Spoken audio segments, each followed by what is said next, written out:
Bugün sizi çok kıymetli bir yere götüreceğim. Evet, bugün hep beraber Sultanahmet Camii'ne gideceğiz. A beautiful day for a family stroll. And the bunnies are enjoying it too. He's so soft. Mine too. Hemen vapura binerler. Ve vapurda hep beraber martılara simit atarlar. Look at the ball. Wow, what's coming? What's coming?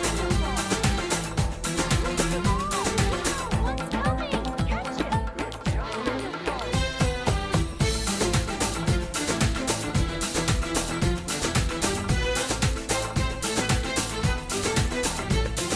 Kalpten kalbe bir yol varsa bu aşktır elbet. Rüzgarın yetti bana.